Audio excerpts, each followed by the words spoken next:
Hey, what's up, guys? Welcome out to another episode of the show. Excited to be here with you this week. Another Friday, another interview. This one's extremely special because, it's another referral from Bob Wheatley, who was on the show a couple months back where he was sharing his baseball knowledge and his faith and how that's impacted him in his story. Well, Bob has gotten me a couple of contacts, and that is the beauty of this platform is I've been able to connect with multiple people just from connections with one another, and they all have awesome stories. And so I'm just so grateful that today's guest is super, super special for us. He played collegiate basketball. Now he's been training. He trains people on the sport of basketball as well as the mental and spiritual side of life to help elevate people. And he also trains business owners. He does mindset training for business owners. It's not just in the sport of basketball, and it has evolved. The cool part about it is he's working alongside his wife as well as they transition from coaching to now the training aspect, and they've continued to evolve in that business. So today we're going to learn about his athletic career. We're going to learn about the things that he learned, the transitions from high school to college athletics. And then we're going to also be learning some of the lessons he had to experience during his college basketball career.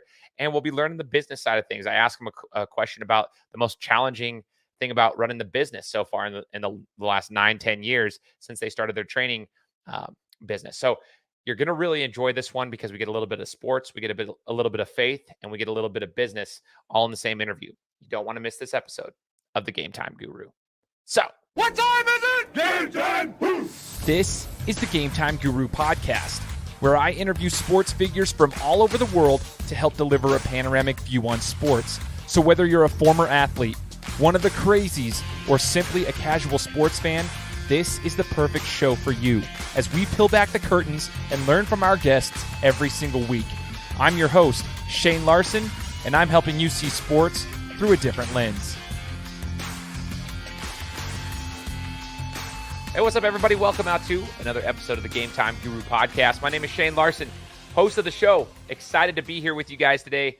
Another interview that is going to be packed full of insight and knowledge. I already know it right now. I'm really excited for this guest, and I got to give a shout out to Bob Wheatley, who connected us together. What's really cool about Bob is ever since he joined my show, he got me in contact with a guy named Brent Porcio. So Brent was on my show, and then now I've got our guest on the show. Like, Bob has done an awesome job just connecting, and I think that's such a powerful thing. If people are ever wondering about a podcast, like how could a sports podcast help you out, like in regards to anything outside of just talking sports, I'm like, no, my network is building because I'm building friendships with people because I had one guy on my show who was a connection from another person who is now connecting me with other people. There's power in relationships and friendships. So I got to give a shout out. Like, this is what this platform has done for me. I'm grateful for it because now I get to connect with people that I otherwise probably wouldn't have connected with. It's very unlikely that I would have crossed paths with Jordan. Who knows? But maybe I would have. But just grateful to be able to have this opportunity. Another shout out to Bob Wheatley, like I said, for the connection. But as you guys heard in the introduction, we're bringing on a guy who's got a lot of experience in the training field. And that translates into business, and that translates into a lot of things. And so he's got a lot of knowledge about the sport of basketball, but that also helps you with your mindset. It helps you with your business and everything. And we're going to talk to him about his experience. His name is Jordan Delks, and I am excited to have him. Jordan, thanks for joining the show, brother.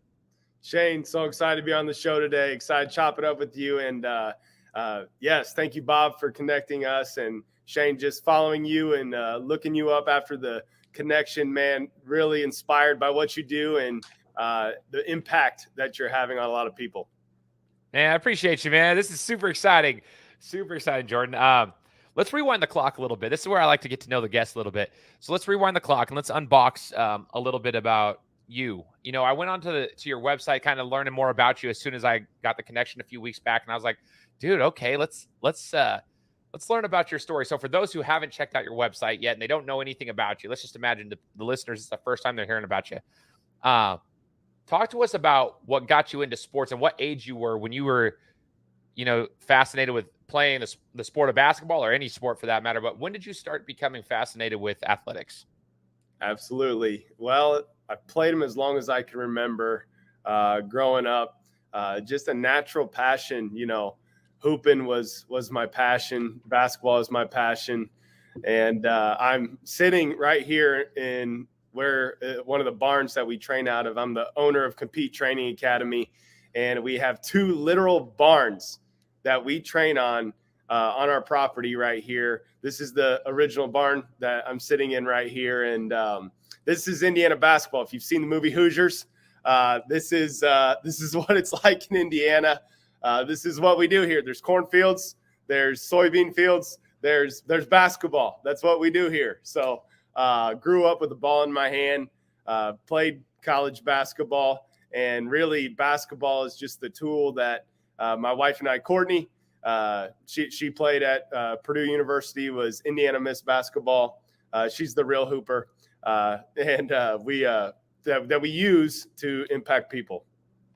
Yo, that's so crazy. We're going to get into this a little bit about the barn and the business model that y'all have over there at CTA, because it's pretty sick, in my opinion. It's super unique. You said, this is Indiana basketball, or this is Indiana in a nutshell, basically. And I kind of want to ask you about that, growing up there, where you would say there's not a ton. I live in Idaho, so I ain't got nothing to say about that. Like, I mean, we don't have nothing here. But over there, like basketball, like at least like Indiana basketball is pretty big. That's kind of one of the things you guys stick to. Were you a Hoosiers fan growing up, though, having been around there, or was there someone else that you cheered for in regards to collegiate athletics? Yeah, so I'm a huge Purdue Boilermaker fan. Purdue and IU are big rivals. IU, man, I've grown up rooting against IU my whole life. I'm a third-generation Boilermaker. So I played college basketball at Purdue University Northwest, had a year of school left, finished it up at Purdue University in West Lafayette as a student manager for Coach Painter in the Purdue men's Boilermakers. And that is where I met my wife, Courtney. She played for the Purdue women's team. So we bleed black and gold here, man. So I definitely I can't even say their name. The team from the South, Bloomington, that's the enemy. Yo, so what's cool about that, Jordan, and this is a topic I wasn't even planning on speaking about, is like, so I'm an Ohio State guy, even though I'm from Boise, right? So like, if you look behind me, I got some Buckeye stuff. I love it. Yeah. They call me the Boise Buckeye. There's literally no ties in my family to Ohio State besides myself and my fandom for the school, right? I loved Eddie George when I was younger. And so, I just kind of, when I was 7 years old, so for the last 27 years, I've just been a Buckeyes fan, basketball, football, whatever.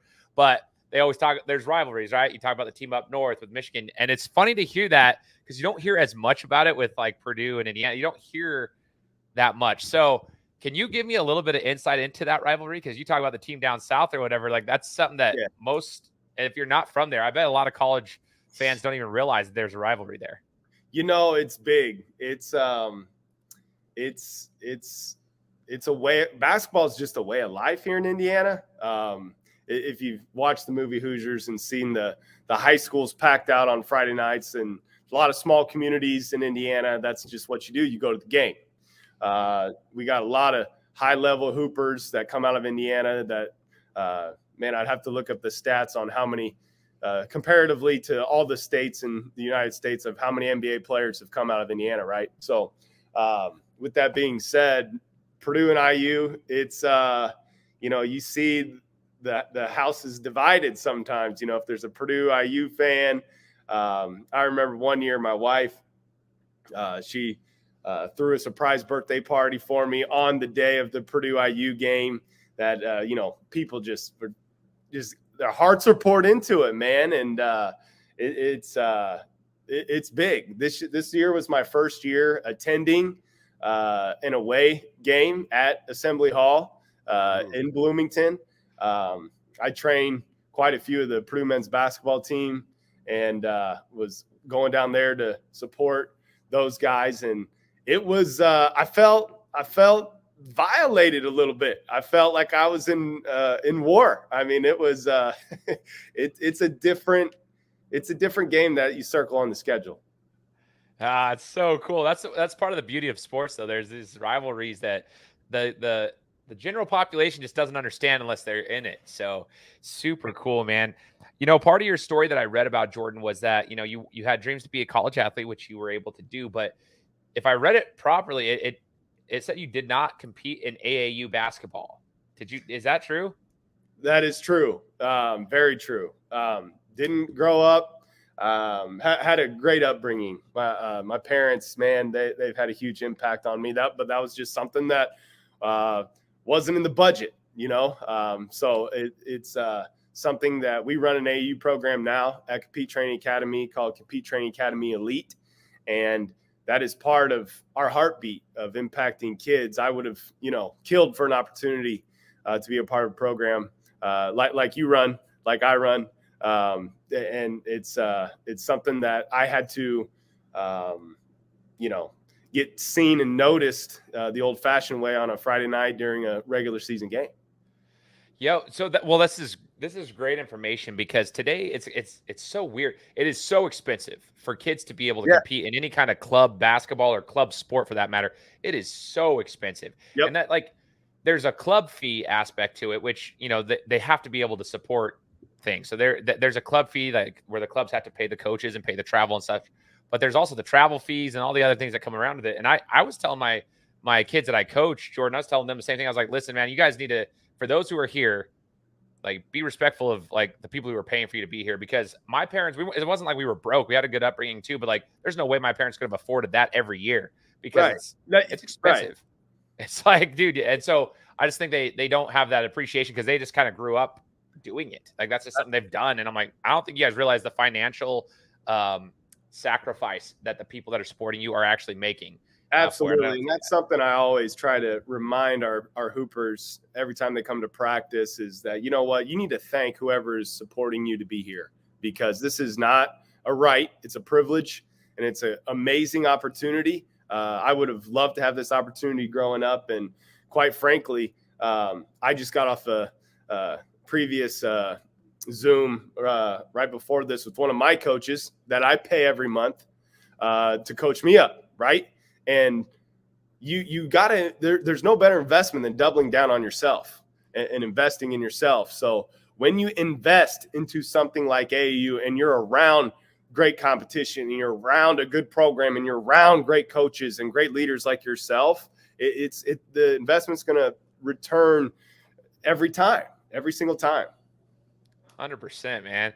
So here's the thing then, Jordan, is as you coming up and having to, find a way to get yourself noticed, talk about that. I would like to hear more about that part of it, because today you got social media. There's a lot of ways to get noticed.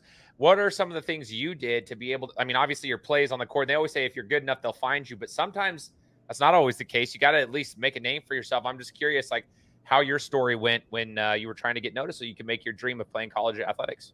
Absolutely. I've had to really, my wife and I, this is what we love to bring to our clients. We both have very similar but different stories. And for her being Indiana Miss Basketball, she played on Indiana Elite, was the top team in Indiana on the girls' side since she was 5th grade all the way through.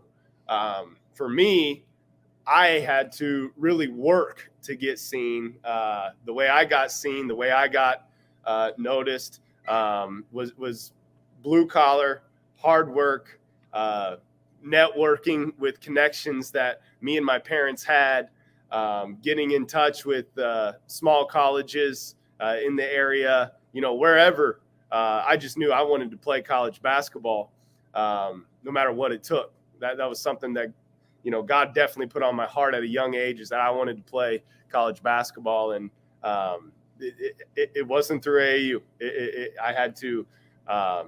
It started with dreaming big, though, brother. It started with dreaming big, having that dream in my heart, not letting anybody discourage me or tell me no. I just knew it was going to happen. I didn't know how, but I knew it was going to happen if I kept working at it, if I kept meeting the right people, if I kept networking with the right people. My dad, he's worked in employer relations at Purdue University for a long time, and he always told me that my net worth was my network, and that the way I just like you and I are collabing today, you can't underestimate the power in this. 100%, man. This is gold. So for those who are listening to this right now, whether you're watching it on YouTube or you're catching the audio podcast, rewind that section of what Jordan just said, and I would encourage you guys to go back and take some notes. I always tell people, like, if you got your phone out, which is most likely where you're listening to the show most of the time, use it to take some notes. Just pop your notepad open and take some notes on that one, because that's huge. I love that you just put the work in, man. You put the work in and you had that dream You knew it was going to happen. You just didn't know how or when, whenever, but you were going to put the work in. It's not like you just expected it to happen. You still worked.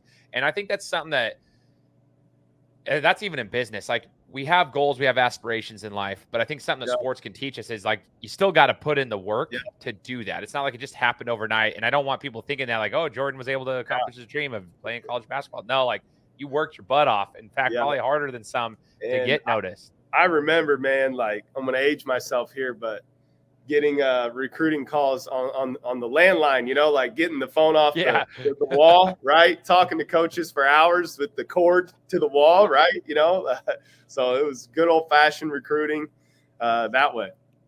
Yeah, if you were lucky, we had like the wireless connection to the landline. But yeah, dude. And then I remember caller ID. Does anyone even know what caller ID is anymore? Like, wow, yeah. Oh my gosh, that's crazy. So Jordan, for the athletes that I coach, I coach at a club called Idaho Premier. It's my third year with this club team, and we're heading to Portland. At the time of this recording, we're heading to Portland this weekend, Portland, Oregon. But the age group that I'm coaching this year is 17-year-olds. So I've got juniors going into senior year or unsigned seniors if they're in that age bracket.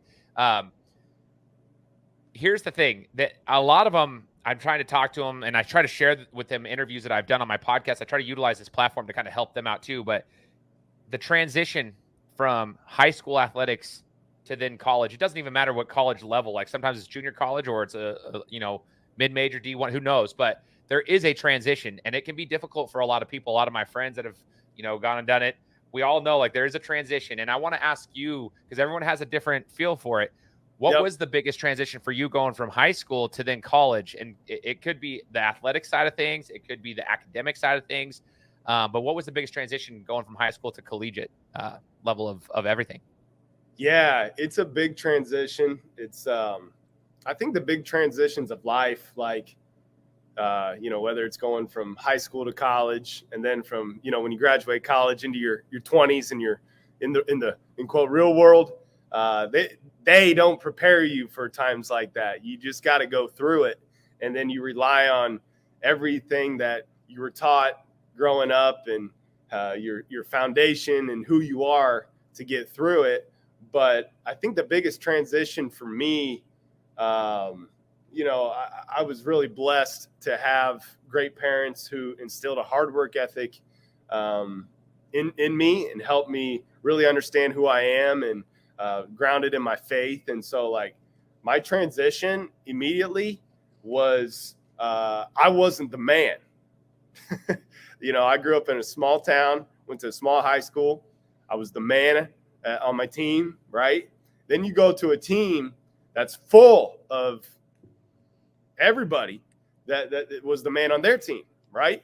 So like, whoa, hold on a second. And and that's where I think I really missed out, not playing AAU, where, you can bring guys together like that and be a part of situations like that to help you jump timelines, so to speak. So I think for me going in there, it just, I didn't shy away from it. I knew it was something I had to really work through, but and just fight for playing time, fight for my goals and dreams, and to help the team win. But, I think that's a big culture shock.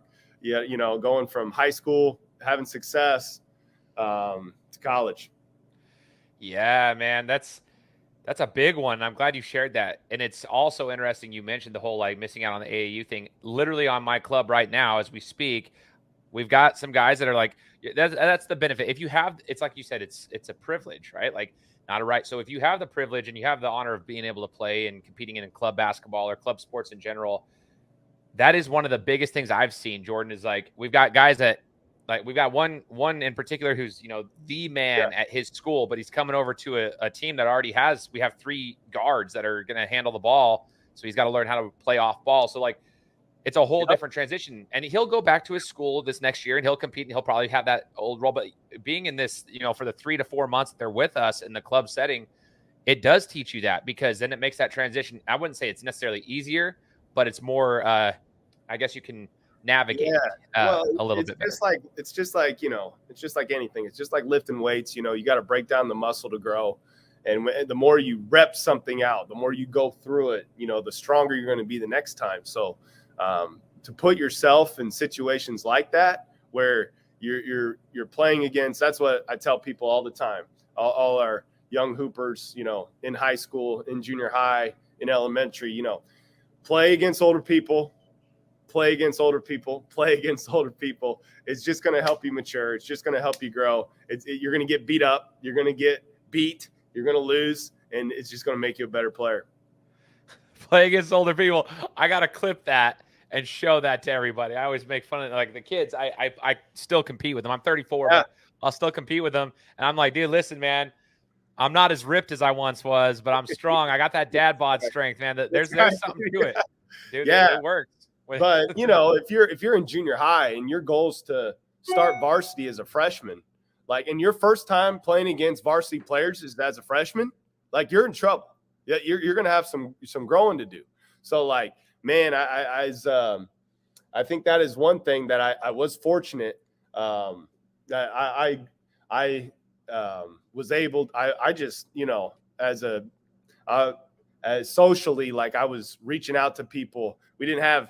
Now it's just at everybody's fingertips. But I'd go knock on this dude's. I remember this dude. I'd go knock on his house. Hey, you want to go play 1-on-1? He was 3 years older than me. You know what I mean? And I'd ring the doorbell, yes or no. Yeah. So now you can talk, you can DM people. It's there's no reason for you not to be playing against the competition that you need. So and then if you want to play Division I basketball and you're in high school, what are you doing right now to play against Division I athletes? You're going to learn something new every single time you step on the court with people like that. You're going to see how they treat the game. You're going to see the moves they make. You're going to see you're going to talk to them and see their habits that they have. You're going to see, and that's what Kobe did with Mike, right? He studied Mike. He looked at somebody a little bit ahead of him, and he dang near mastered his game to a T, like Michael Jordan did, right? So that's I think is a huge advantage for people if they can grasp it early at a young age. And I mean, for me, I just told you I was on the phone with my coach, my business coach, my mindset coach, right before this. He's in his 50s. He's older, right? He's been through what I'm going through right now. Coach me up, that's just how life goes. When you are around people who have been through where you want to go, you're just going to jump timelines. Yo, I love that, man. Super good advice too. I just hope everyone's taking notes. Parents, players, whenever, those who are listening to the show, take notes. So, Jordan, as you look back on your college basketball experience, you talked about the transition, learning, what you had to learn there. What would you say was your favorite memory and biggest takeaway from collegiate athletics? Yeah, for sure. So, I have a story here for you. My freshman year, I played at Anderson University, and they were a really good Division III program, top 25 in the nation. I think there were 3 players that were in the top 40 players in Indiana on this team, and I didn't play. Ended up transferring when transferring wasn't popular back in the day. To Purdue Northwest, and my sophomore year, the sting of not playing. So I'll never forget, our very first game at Anderson University was against Indiana University. Tom Crean was the head coach. Okay, and I believe we had 12 jerseys. Okay, there's 13 guys on this team. Okay, 12 jerseys. 13 guys on the team. Okay, I didn't know this. All right. But a couple days before the game, head coach calls me into the office, says, hey, you're not going to dress at Indiana. All right. Wow. So I've grown up. I just told you, I'm big Purdue fan. And I'm like, what? I'm the last guy on this team. You got to be kidding me. And I remember going back to my dorm, and I had a choice to make. I could have quit, right? Or I could grow from it. And so things didn't work out. So I ended up transferring, and that adversity right there, I remember locking myself in the gym, and I told myself, and remember this, young hoopers, anybody, that you will always be that which you believe you are. You will always be that which you believe you are. So like, I could have believed and embodied being one of the last players on that team, the last player on that game. I was the last guy. I didn't dress. Okay. And I took that motivation and I said, no, that is not who I am. I am not going to let anybody define me. Okay. But me. Like, so I knew in my heart of hearts, the work that I put in. I believed in my ability, and I didn't take no for an answer. And that very next year, I was top 5 in the NAIA in 3-point field goals, 3-point percentage, led the Chicagoland Conference, number 1 in the conference in 3-pointers made, 3-point percentage, I think second team all conference in the league that year, the very next season. So that was really gratifying for me to kind of get the harvest of the hard work that I had been putting in and reap the reward from that. That is huge, man. That's a huge life lesson right there. And like, that's not an overnight thing. You had to go through the ups and downs mentally, emotionally, and all of that to then put the work in and get to that point. There's a lot that gets dissected there. That's huge, man. You referenced shooting. So as a shooter myself, man, that's like music to my ears. Just hearing the 3-point, like, let it fly. My whole life, Jordan, I've always lived by the mantra, live and die by the 3. Like, I will let threes go all day long. I'm just a huge believer in that. So can you let the listeners know kind of what your style of game is? So it sounds like you're a shooter, but were you off the dribble? Were you facilitating? Were you more of a spot up shooter like JJ Redick was back in the day before he developed his game into more of a complete role, I guess? Like, what kind of game did you play so people can see if they relate to you or not? Yeah, for sure. And excuse me as I plug my computer in here for losing my charge. But a little bit about my game. I told you that next year, I think I made 89 3-pointers and 120 field goals. So you can do the math there on what I was confident in and what I was confident in not doing. And so, like, I was extremely confident in catching and shooting. Extremely confident. I even now, I'm not afraid to go, put me against anybody, shoot 53s right now. I'm going to be right there with you. So catching and shooting. But actually, this is something I talk about all the time in our AU program, in our mindset training. Because of that, like those stats, you can tell that I didn't like putting the ball on the deck. Okay. So there's a reason for that. Okay. And back in 5th grade, all right, I had a coach, a volunteer coach, probably nothing against, that, but they told me, Jordan, you're really good at shooting, but you're not good at dribbling. Like, don't do it. Don't do it. Okay. 5th grade. And I let that moment. So this is the crazy thing. And the job that you and I have we're very passionate about, instilling confidence into our youth. And the subconscious mind is completely formed by 9 years old. All right. So like these things that are happening in one's childhood, like we're all processing and working through like our past. Right. So this past experience that I had with a coach, I let define me in my game for years. Okay. All right. Yeah. So like, truly, it wasn't that I couldn't, it was a mental blockage that I had that I needed to remove. And the very next year, I actually had an assistant coach in college. His name's Tyler Layton. Shout out, my boy. He just got the head coaching job at a high school at Jimtown here in Indiana. But he was the one. We all have that like one person that believed in us, more than we believed in ourselves. He's like, dude, like, no, like, forget that. Forget, what he's saying, or forget what that guy's saying. Like, you just believe in yourself. And the next year I hit more twos than I've ever hit, middies, getting to the rim, shot more free throws, all because of flipping the switch in my mind. So all that to say, man, the catching and shooting, man, that's my game. Man, that's so interesting too, man. I love this.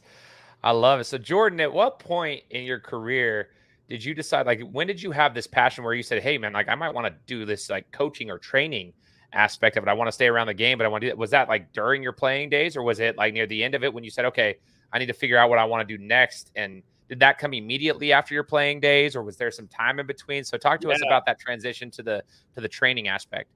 So what year were you born? I'm curious. 88. I was in 88. I'm 89. So we're like the same age. So training wasn't really a thing for us growing up, right? Right. Did you have a trainer growing up? There was one guy who we paid, and it wasn't, I don't want to knock on him or anything, but like I was in ninth grade, and it's not what it is today. Yeah. So like we grew up in the generation where, training wasn't really a thing. No. So I didn't have that in my mind. I remember I've always been a journaler. Like if you're listening to this as a hooper, this is something we do with our AU program. We make everybody bring journals when we do our mindset training. Like we're journaling, just a simple awareness stuff, like what went on in our day. It's so huge because you can look back and see like the growth after years go by. But I remember journaling as a freshman in high school that like I wanted to be a coach and be a college basketball coach. And I coached after playing.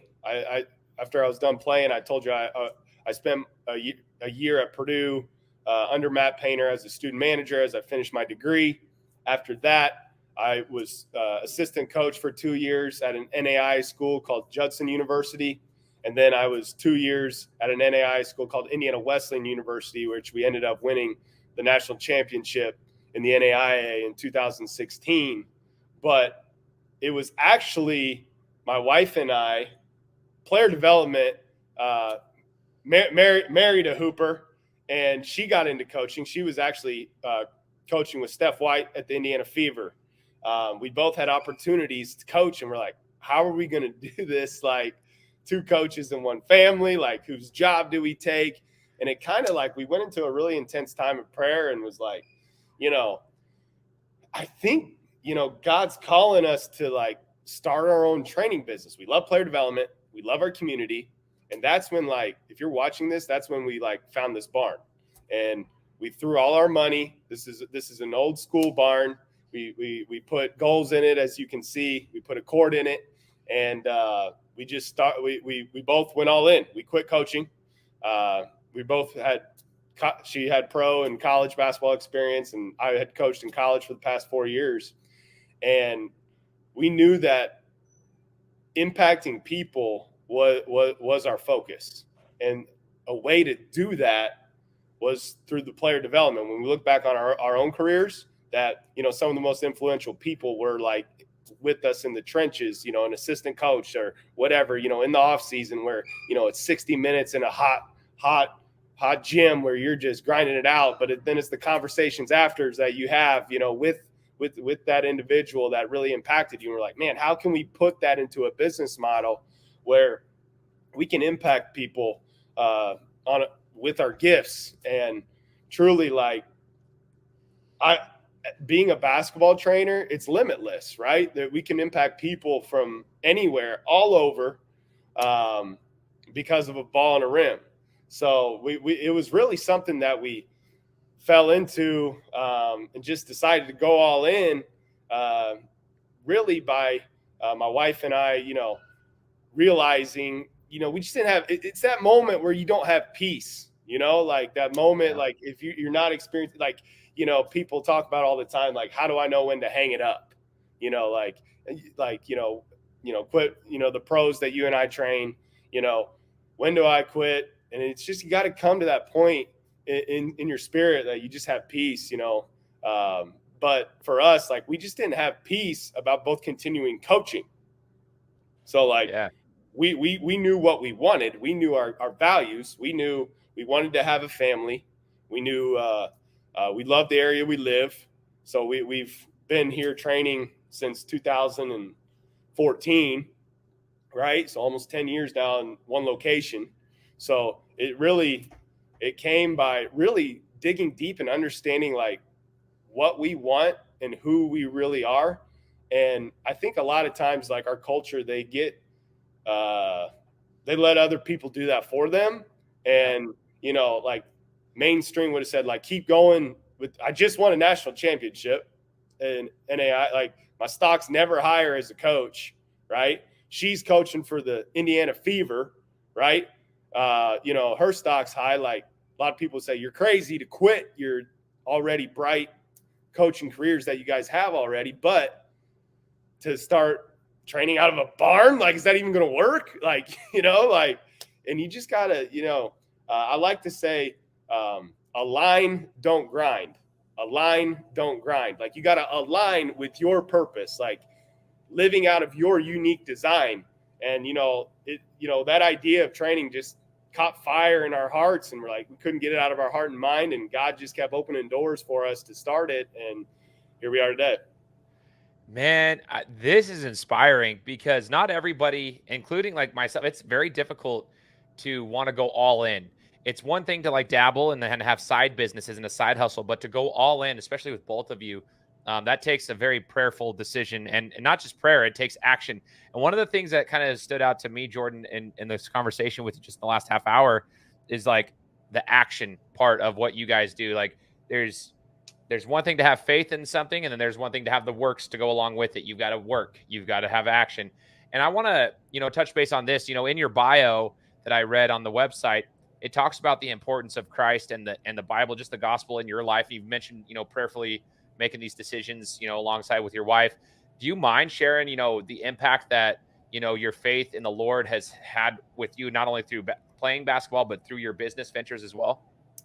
Yeah, man. And I love what you say there. One of my life verses is James 1:22. You can't just be a hearer of the word. You got to be a doer. And like, I like to say that God's always speaking to us, right?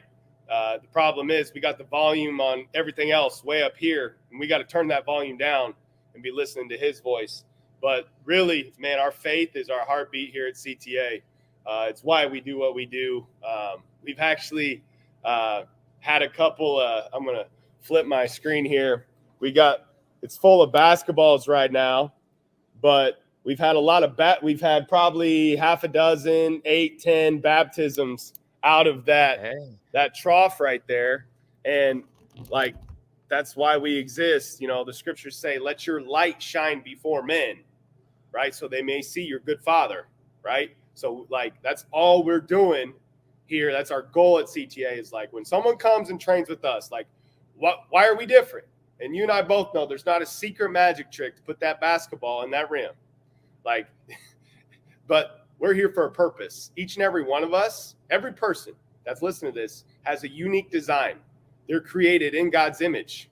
All right. And it's our job to live out of that unique design. That way we display that light for the world to see. And then that's when people are like, dude, what's different about this dude? What's different about this girl? What's different about you? And that's where it could, like, you know what, this is what we hope for someone to come in here, and that lives are transformed, lives are changed. Like I can think of, Wyatt, my boy Wyatt Hughes. He's a trainer for us. He came in here 6'9", played Huntington University, small college here locally, 6'9", over 300 pounds, was in the wrong things.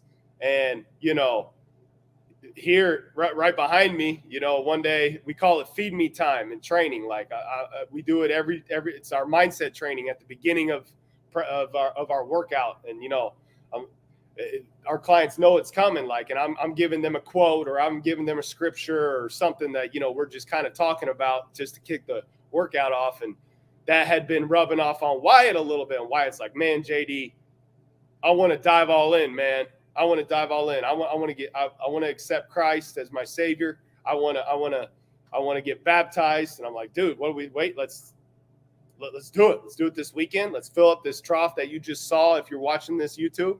And we're going to fill it up, and we're going to invite your friends and family, and let's do it. And so, like, to answer your question, like, man, because of the cross, because of what Christ has done, and the freedom that my wife and I feel on a daily basis, we want everybody to feel this. And basketball, it's trivial, man. Trivial. It's just the tool and the avenue to get to people.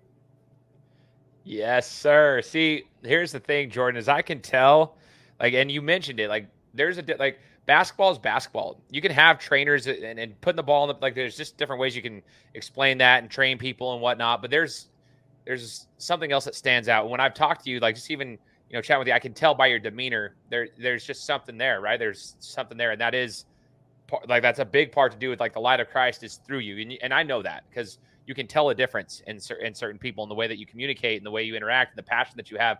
So that's why I was like, I'd read that. Now I get to interact with you and I can see that. And I think it's awesome. Yeah. Good for you, man. It's super cool. And I think that's such a big piece too, man. Right back at you. It's, where two or more are gathered in his name, he's present. You can just feel, this is why this podcast is different. This is why a lot of people are going to listen to this, because you and I, right now, there's a lot of energy being exchanged between you and I.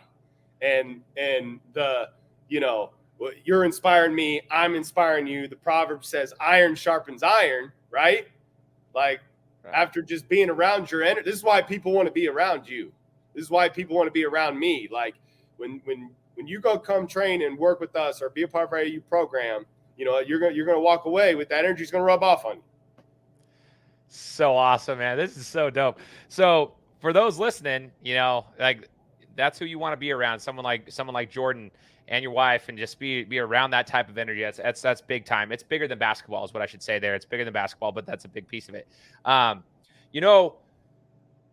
the training aspect, now yes. I want to ask you this. Yep. Being around some of the athletes you've been around and understanding and seeing the ups and downs that they go through, you help them with their mindset. You do a lot of the cool things that are, like, I would call them the non-sexy things, but they're the intricacies of the game. Like the fact that you do journaling and the fact that you're working on the spiritual side of things and just work, like the feed me concept, or whatever. Like, I think that's amazing. Like everything you were saying.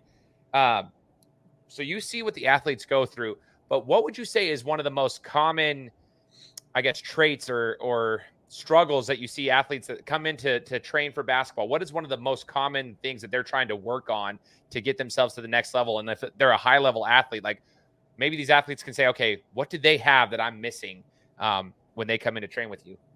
Well, I think that, hoopers know hoopers. And when you walk into the gym, like, and you play against somebody that impacts you, like, you're like, man, like, there's something different about that dude's game or that girl's game.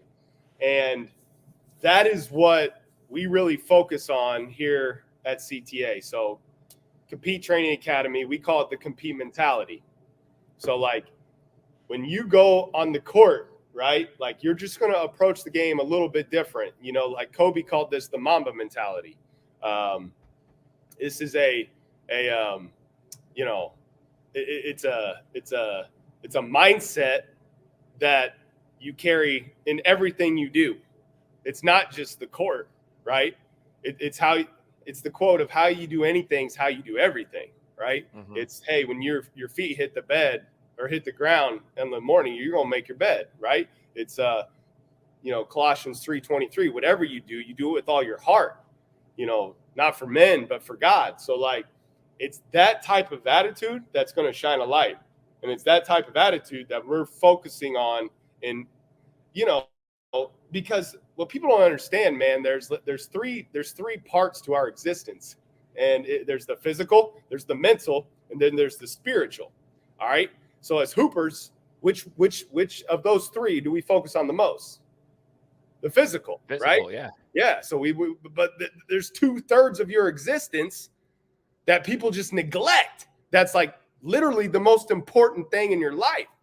So, like, if you go and look at, like, the quote unquote successful hoopers, like, it's because they're different in their mindset and they're different in their soul set and their spirit, right? They're not turds. They're not, like, treating people bad. They're making everyone else around them. They're not selfish, right? And it's that type of that's a huge a huge area that we see people coming in like, that I really got to grow my mindset. I'm not very confident, like, how do I become more confident? How do I believe in myself? How do I grow in this area? Then another one's shooting. Like, shooting's a big one.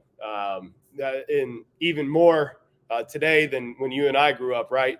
The game has changed and evolved where, shooting, especially the three-pointer, is man, I wish I would have grew up in this era, right? Oh yeah, dude, let it fly, baby. Let it fly, baby. But so we have a really specific process on teaching shooting, and that's really, when you come train with us, you're going to improve your shot, and we're going to transform your mind. Ooh, I love all that. Like the 3 pillars of your existence, huge. Like trying to mindset. You got the physical, the spiritual, the mental, Yep. everything, and then the shooting aspect. So from your experience, Jordan, I tell the kids that it's wild to me. Like even at 34 years of age, like I will go to the gym and I will get up 300 threes in a workout. It takes me about an hour if I'm by myself. It takes me about a half hour if I have a partner to pass me the ball. But like I'll still do that, and I'll try to shoot them over 70%. It's just spot up shooting for the most part. But I'll go ask these kids, like the majority of the kids, and I'm talking varsity level athletes, haven't done a workout where they shoot 300 shots. Is that common where you're at? Like, do you notice that that's a thing, or? Oh yeah. Oh yeah, dude. Absolutely. And if I always like to tell people in our training, like if you're not working out twice a day, like there's no way, like if you want, all these kids say, I want to be Division I or whatever. If you're not working out twice a day, you're behind. Like it's got to be a passion, man. Like you got to go for it. Like imagine like, your mom cooking meals for you and she only puts like half the ingredients in. It tastes horrible, right? So like, why would you not give everything you have to your passion?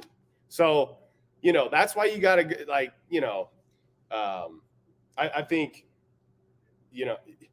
working out in a way that's going to take you to the next level in your not only physically but mentally is huge. So like, if you want the same results that everyone else has, do what everybody else does. That's simply put. Bang. I love that. So Jordan, as we're getting towards the end of the interview, just a couple of things that I've started to dissect as I've been talking with you. I just want to know from the business side of things, what has been the most challenging part of the business since you started in 2014, you said? So it's almost been a decade of running this with your wife.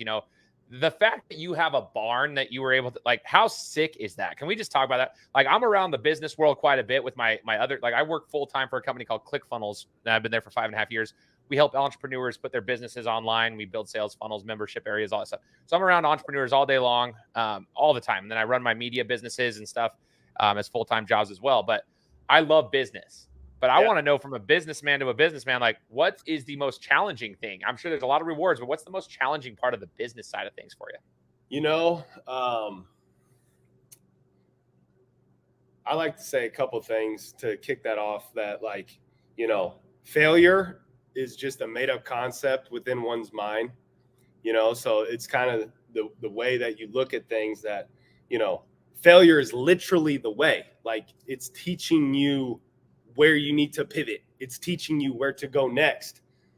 So with that being said, you just have to align, like I said earlier, alignment. You got to align with your unique design, your passion, your purpose, and things just start flowing. So I like to say align, don't grind.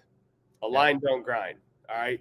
It's like for the, I'm sure you got a lot of, kids listen to this. It's like when you're going down the hallway and you're trying to get that girl's attention, you try and you try and you try and you never get her attention, but you're just like, man, one day you're like, man, forget it. Like, I'm tired of trying to get her attention. You just like be you.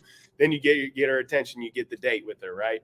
Just flow state, right? We talk about this in athletics all the time, like flow state, things just flowing and happening. And I say that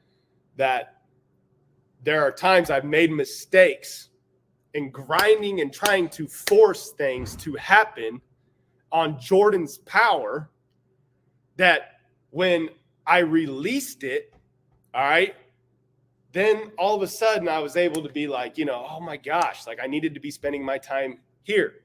And so learning the hard way, man, I used to think, like straight up, I used to think, as trainers, you and I both know, like you can only do so many workouts a day to grow your business. Like I used to stack it from, 5 a.m. in the morning till 8 o'clock at night. I got, one-on-ones, boom, boom, boom, boom, boom. And then, so like, then all of a sudden, I can only do so much with that. Okay. So, working through, okay, well, now I can go to groups, and now we can go to AAU program. Now COVID, which was a huge learning experience for every business owner, like adversity equals opportunity, right? Like it's all the way you perceive things. Everything in this life is perception, like the way you perceive things. So like the people that perceived it as like, man, this is going to put us under, they went under.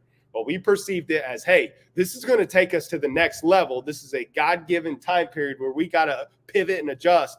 And we switched our business, rebranded, took the time to totally focus on the mindset side of basketball, right? Not just the skill set, which is important to focus on the skill set, but mental is to physical is, 4 is to 1, right?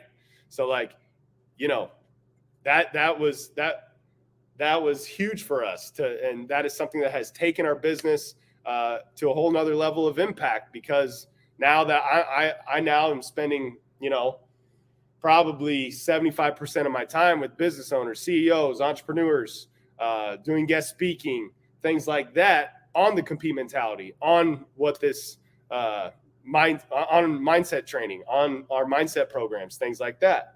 So all of that to say, I have learned from failing so much. And the biggest one that I've made was I've grinded and tried to force things that Jordan was trying to do on his own power. So if you follow your brain, everyone has a brain, but the brain is logical, but it is limited. All right. But if you follow the spirit, it is illogical at times, but it is limitless. Yes, sir. And I took a note right here. I got my phone out right now, so I typed the notes down too, just like I tell the listeners to do while I'm listening to you. Failure is the way, literally. Like it's so, but you gotta understand what that means. And I love that the context and the substance behind what you said there just is beautiful. So 2 questions left for you, Jordan. One of them is coaching and training. Similar, they're similar in a lot of ways. So I'm going to package them together. Coaching and training. What's the biggest difference between that and playing? Because I know my answer would be from coaching. It's a different skill set. It's not just like, oh, I was a great player, so I'm going to be a great coach. It's like not every great employee makes a great manager. There's a leadership aspect that you have to learn, and there's a communication aspect that you have to learn. So I guess I would ask you, what's the biggest difference between, coaching / training compared to that of playing? Yeah. As a leader, being a coach and a trainer, like you're leading people and you're leading as a player too, but you are now in charge of people's lives and getting, and if in a coach in a team setting, you're doing something for the greater good of 12 people on that team. Right. So it's figuring out how each individual ticks and what gets them going. And like the best coaches, they know how to motivate all types of people and they take ownership of that. Same thing with the trainer, whether you're in a one-on-one setting or a group setting or a camp or a shooting clinic, whatever, there's all different types of kids in here that get motivated different ways. So really diving into the well and learning what motivates each person and how to get the most out of that's my MO, man. Like even with the, like I said, the CEOs and entrepreneurs that I work with in mindset training, like pulling out the maximum potential. You got to do that as a coach and trainer, where really as a player, you're really focused on my individual game, but I will kind of argue my own point. Like the great players, they're trying to figure that out as players too. You know, they're trying to get the good ones, the ones that have impact, the ones that are going to maximize their potential. If you're a player listening to this, like, yes, like you're, and this is just a mindset approach to life. Like, yes, you're trying to reach your goals and dreams, but like, you know, you're placed where you're placed for a reason, around the people you are for a reason, to impact those people for a reason. And like, you got to steward that really well. When people, the way you know that is like when you leave that team or you leave college, like, you know, years down the road, like, are you getting a text or a call like, dude, I really appreciate you for the way you carried yourself, like when you were this person at this point in time in your life, right? You know, that's true impact. So I know I'm ranting on your question, but I think the biggest, you know, the difference between that I found like in a player and a coach is like, I got to, as a trainer and a coach, you know, you're more focused on growing individuals as opposed to as a player. You're really focused on the physical training of your game. Totally, man. No, and I love the context and the substance. Like I said, I appreciate that actually on the show.